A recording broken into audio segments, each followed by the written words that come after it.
Undercover identity struggles. Testing alliances amidst intense law enforcement operations and discoveries. You hire me to kill somebody? No, I'm not going to ingratiate with you. I'm a stone cold killer. But I'm hanging with you for 2 years or a year and a half or whatever. Yeah, the jokes are kind of the same. Right.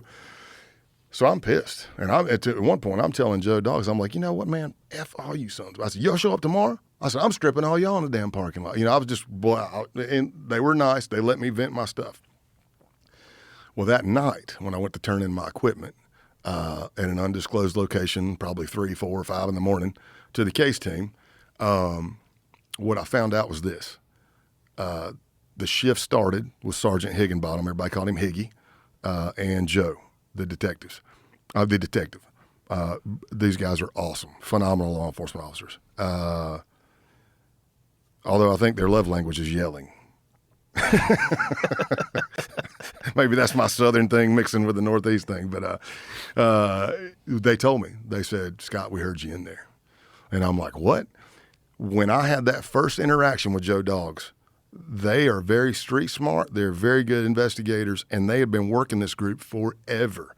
Something that happened in that first interaction made their spidey senses, or the Holy Spirit, if you're a believer, say something's not right. They had pulled close enough. They heard everything.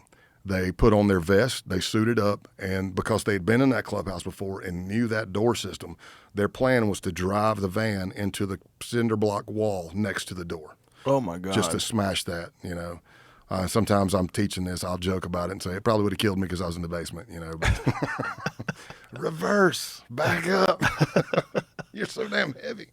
But at that moment, I was scared to death, right? So they tell me what happened was they pulled close enough, they heard everything. They're suiting up. They have radioed now, because it's kind of the beginning of the shift.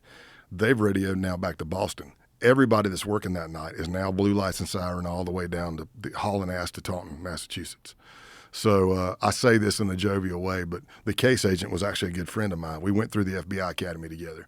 And that night, again, I'm still shell-shocked. He says, man, when I was coming down the highway with my blue lights and sirens on, I felt like I was in there with you. And I looked at him and I said, you weren't. I said, because I was looking for any friendly face I could find in that damn hole.